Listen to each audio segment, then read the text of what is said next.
Thank you. When we met Anthony, he was just a kid dancing through doubt, searching for his place in the world that didn't always see him. Madhu is about that search for belonging, for connection. It's a story of resilience, of courage, and finding your voice when it would be easier to stay silent.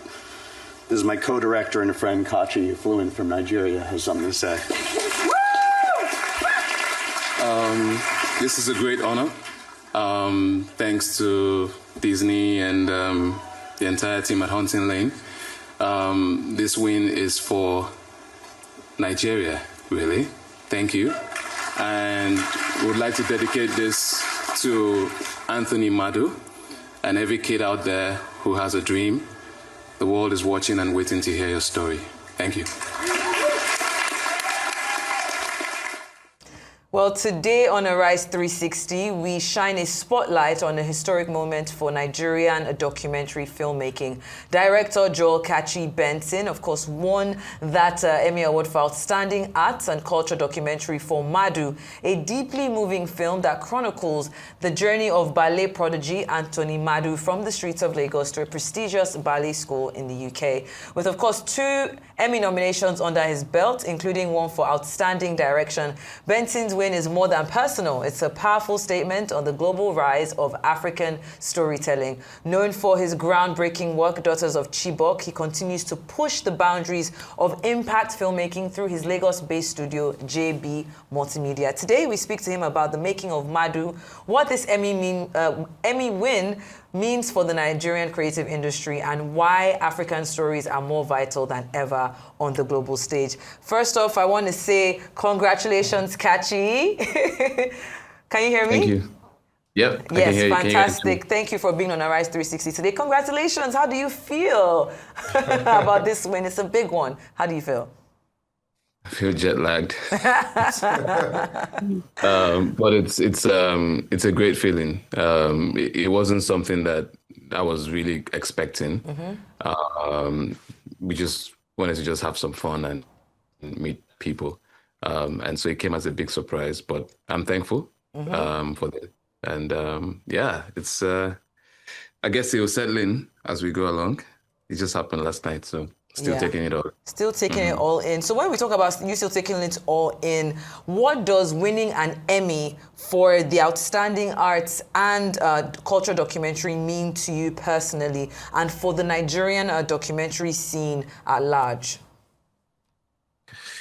I mean, I think that first of all, I see it more from like the perspective of this means a lot to the community, especially the documentary filmmaking community in Nigeria.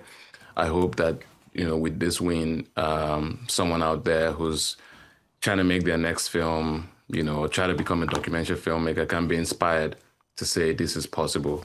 I'm not a filmmaker who's, you know, based outside of Nigeria. I live in Nigeria. I work in Nigeria.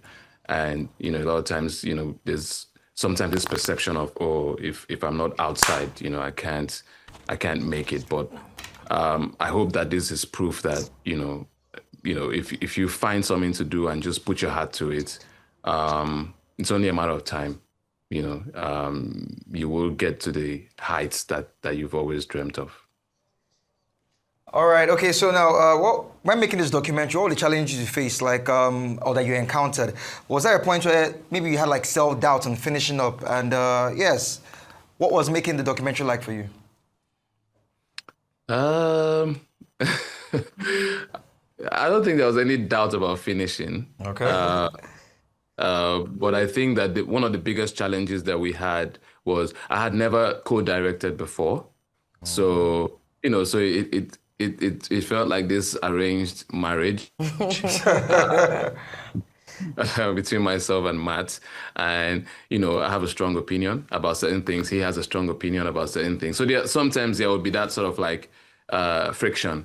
But it was also a learning curve for both of us in learning how to work together, understanding that, you know, filmmaking is a collaborative effort, you know, and so once we got to the point where we understood that, look, the story is bigger than any one person's personal opinion, we got along just fine. We had a very supportive team. That was my first big feature film project. And I was able to learn, on the job, just sort of like understanding how things work at that level, and really how you can get things done when you have a good support system.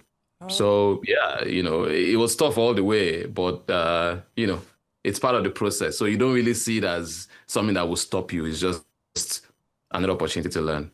All right then. So I want to touch on two things really quickly, because Anthony Madu's story, of course, captivated the world. Why was this story important for you to tell? And what do you think resonated so deeply with audiences across different cultures? And then on the flip end, you've been known for using immersive formats like VR, even with the daughters of Chibok. What led you to a more traditional approach with Madu? And how do you choose the medium that best serves each story?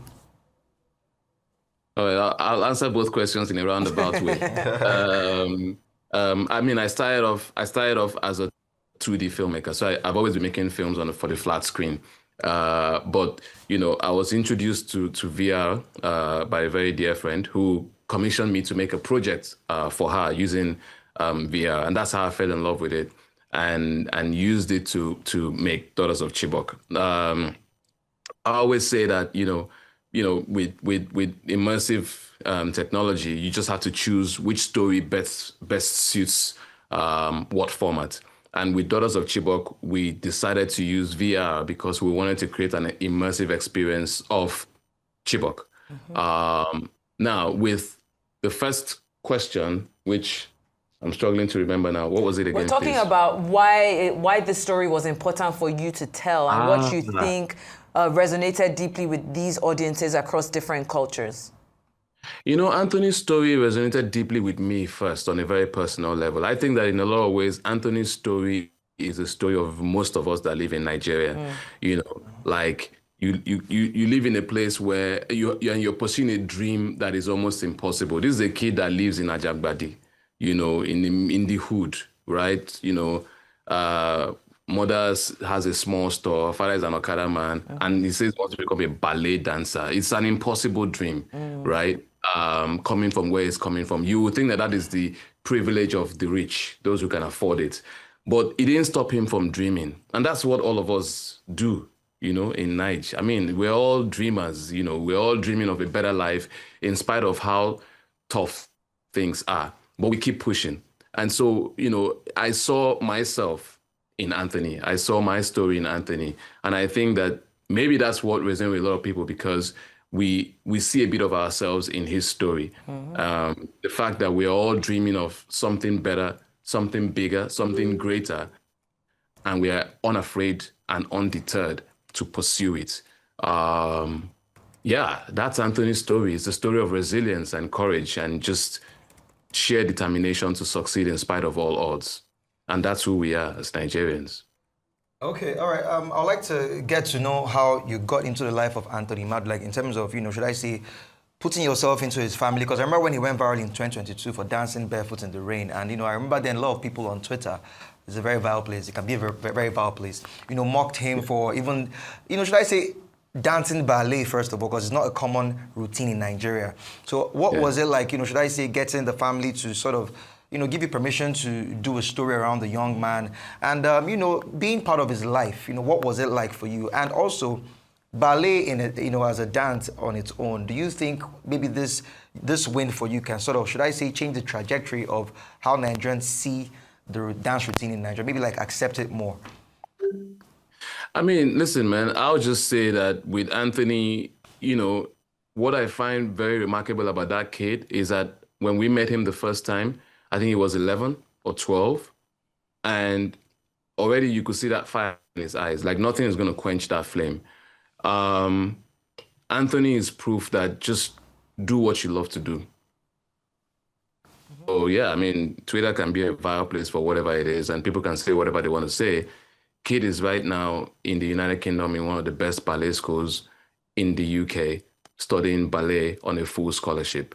I wonder where those guys who were mocking him on the internet are right now. So yeah, I don't think you should listen to all of that.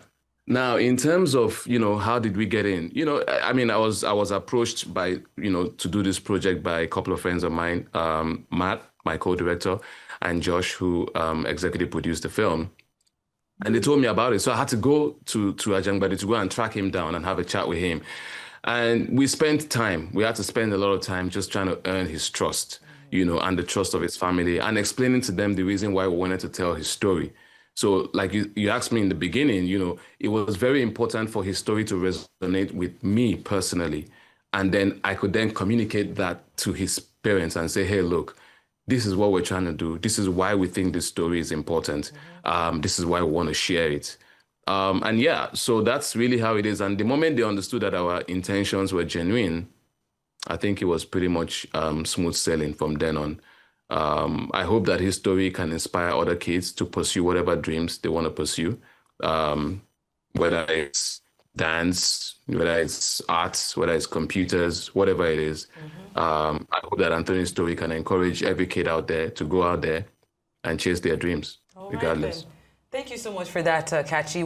I'm curious, what's next for you, both creatively and as a change maker in the industry? Should we expect a follow-up to Madu, or are there new stories on the horizon that excite you? Give us a little bit of a scoop. I mean, there's always a story. As either I find a story or a story finds me. Right now, we're promoting Mothers of Chibok, which is a sequel to Daughters of Chibok. Mothers of Chibok is playing currently at the Encounters South African Film Festival, which I think closes on Sunday. So fingers crossed on that one. And that's what I'm focused on right now with Mothers of Chibok, just to really push that story, put it out there, and the impact campaign that we're building around it. It's important to mention here that pretty much all my films are tied to an impact campaign. For me, it's documentary films should be able to make a difference in communities, amplify voices. And that's what we're pursuing. So, I'll keep you posted. All right, okay, let me just ask you one very quick one. I've seen the type of stories you tell, it's all like real life situations and the likes. Would you make one that sort of, maybe should I say, tells the story of our political class? Talking about, Nigeria, politicians, what's happening in our polity. Do you feel like maybe at some point you can do something around, along that line? Well, like I said to you, is that I find a story or a story finds me? So not the story finds you. Maybe I have one more story pitch. Maybe one about a young journalist who has never been back to her state of origin and wants to find out more. I'm just describing myself now, hoping that maybe we can work together. Thank you so much for being on the show. Congratulations, Kachi. We really do wish you the best, and just keep flying the Nigerian flag high on the global stage. Thank you. You guys have a lovely day. Thank you so much.